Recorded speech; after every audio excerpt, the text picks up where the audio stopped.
The restaurant was cozy, warm with the soft hum of light jazz, and dim enough to hide secrets in every corner.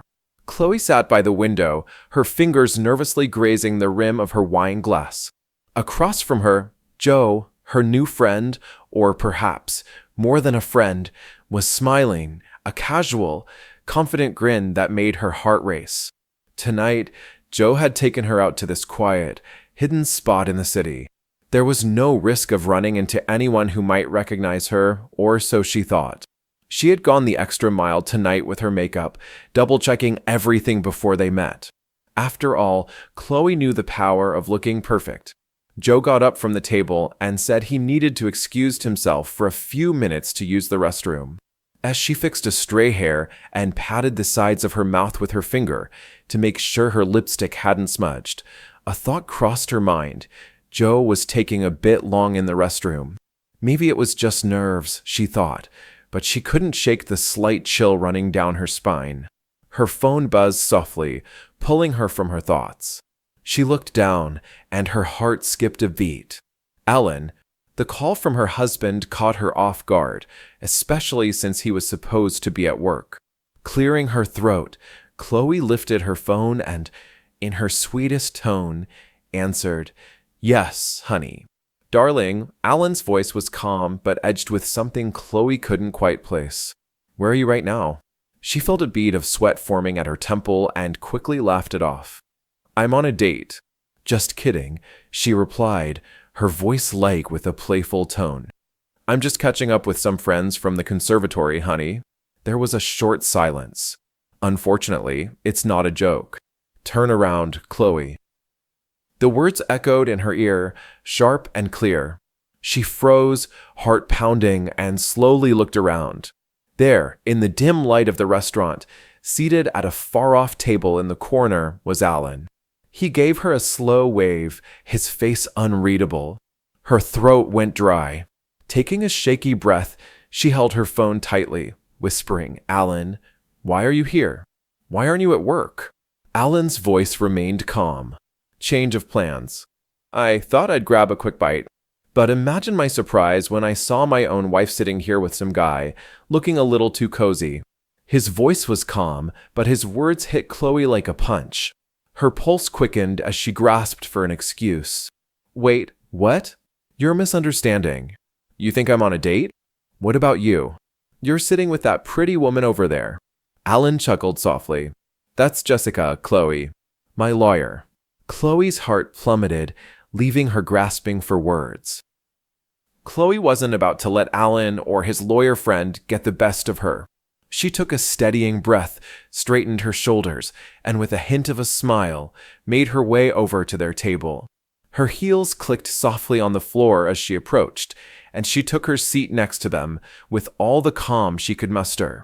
"Well, hello there," she said politely, giving Jessica a small, polite nod. "Jessica, right?" Jessica nodded back, looking composed, though her gaze was sharp and steady. Chloe didn't waste any time.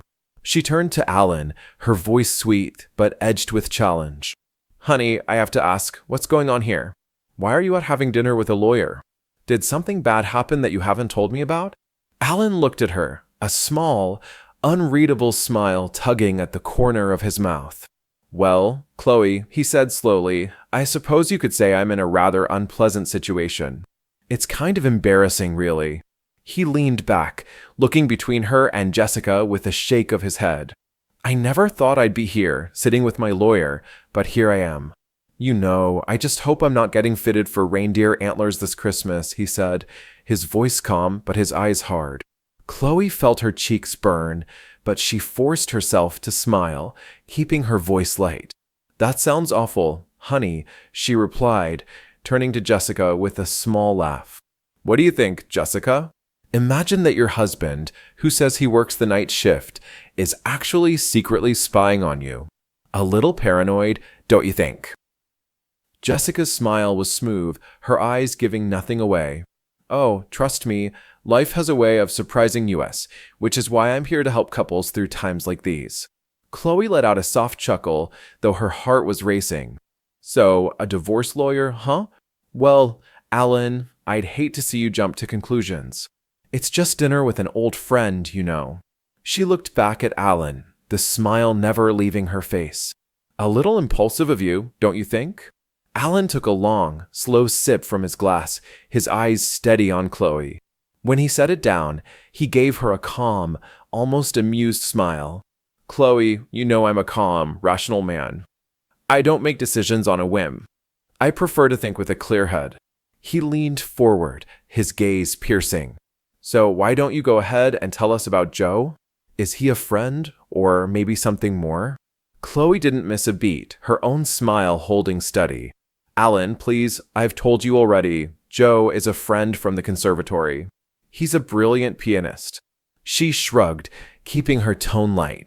We just happened to meet up tonight in this beautiful place to talk about music. And you know, creative people like us, musicians, artists, we tend to be a little more expressive. But that's all it is. Alan raised an eyebrow and let out a small chuckle. I suppose I should hope his hands stay on the piano keys, right? Chloe laughed, waving her hand. Jessica, you might want to note how your client here loves to provoke. Honestly, Alan, that innuendo is pretty bold.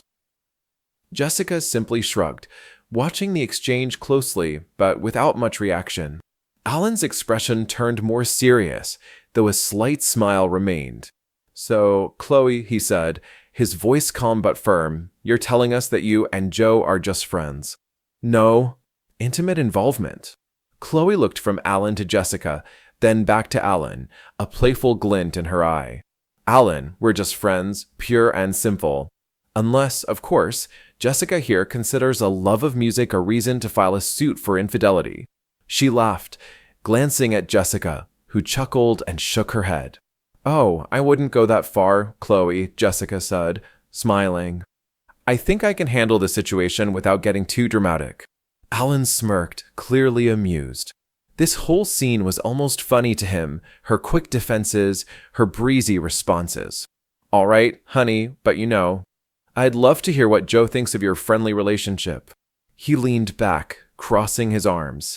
It would be interesting to get his take on things. Chloe kept her chin up, her voice steady. Of course, Alan, she replied. Once Joe's back, I'm sure he'll back me up. Not sure why he's taking so long, though. She forced a little smile, though her fingers tightened around her glass. Before you find out what happens next, don't forget to subscribe to the channel. Alan leaned back in his chair, pulling out his phone and tapping the screen. Chloe, we actually don't need Joe here. He might show up eventually, but I thought you'd prefer to hear what he has to say right now. He lifted his phone slightly, his expression unreadable. It turns out that Alan went into the restroom with Joe, and they had a man-to-man conversation.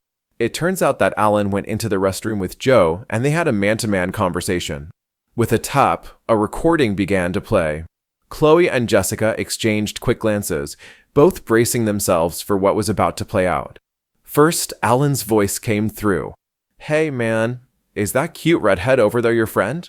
Joe's laugh was easygoing, a little too comfortable. You could say that, he replied. But what's it to you? Alan played along, keeping his voice light. I've just always been amazed at how easy some guys make it look to pick up women. Maybe you could give me some tips, huh? Doesn't come as naturally to me. Joe's laugh was low and smug. Oh, man, I don't know if you can teach it. Some of us just have it, you know. Alan's voice then shifted, a little more playful but still pressing. Hey, so tell me people say redheads are the hottest in bed. That true? You get anywhere with her. Joe didn't even hesitate. He laughed, sounding almost proud. Oh, they're wild, all right. That one? Man, she does things. Let's just say, if I'm not careful, she might break me. She bounces like crazy. There was a moment of silence in the recording before Alan responded. Wow, lucky you. Joe chuckled again, sounding pleased with himself. Lucky? I'd say so. Just hoping she doesn't wear me out tonight. You know what I mean. Alan then thanked Joe for the conversation and wished him luck. Alan came out of the toilet first and deliberately propped the door handle so Joe couldn't get out for a while. It was a little lesson for Joe to stay in the restroom a little longer. The recording ended, and the restaurant's background hum seemed to fill the sudden silence at their table. Chloe's cheeks flushed, and her fingers curled around her glass, but she quickly forced herself to sit up straighter, clearing her throat as she struggled to keep her expression composed. Jessica's gaze was sharp, her lawyerly instincts taking in every reaction. Alan, meanwhile, watched Chloe with an amused, expectant look. Chloe forced a smile, though her voice wavered. "Well, Alan," she began, trying to maintain her calm, "I think Joe was just, showing off. Men say all kinds of things when they think they're bonding with other guys. He's clearly just joking around." Alan raised an eyebrow, his lips curling into a slight smile. "Joking, huh? Sounded pretty detailed for a joke. But I'm all ears, Chloe. Go ahead, explain away." Chloe straightened up and forced a small laugh, though her face was flushed. "Alan, really," she said, trying to keep her voice steady, "Joe is just a braggart. He loves to joke around and exaggerate. Honestly, the guy's got a wild imagination. He probably thought he was just being funny." She turned to Jessica, hoping for an ally. "Jessica, can we really consider the wild claims of a guy who talks like an idiot as proof of anything? That's ridiculous. People say all kinds of things." Jessica's expression didn't soften. She gave Chloe a tight-lipped smile, looking mildly entertained. "I think I've seen enough for one night, Chloe. This isn't my usual kind of event, but I have to thank Alan for inviting me. It was eye-opening," she said with a nod toward Alan. Chloe's face grew tense, but before she could respond, she saw Joe standing and scanning the tables, looking frazzled and confused. Alan gave a polite side. "Looks like your friend is back, Chloe. I think he's looking for you." Chloe called out to him, and Joe rushed over, clearly frustrated. Without even noticing Alan and Jessica, he burst out, "Chloe, you won't believe it. Some idiot propped the restroom door shut. Had me stuck in there forever." He glanced around, then narrowed his eyes at Alan. "It was you, wasn't it? Are you nuts?" Alan merely raised an eyebrow, smiling, while Chloe gave Joe a pleading look. "Joe, let me introduce you. This is Alan, my husband. Why don't you explain to him that you're just—" But she never finished. Joe's face went pale as he finally put the pieces together, his expression turning to sheer panic. Crap," he stammered, eyes wide. I think I just heard my phone ringing. Better go check on that." He gave a clumsy nod, then practically bolted to his table, snatching his things before darting out of the restaurant without looking back.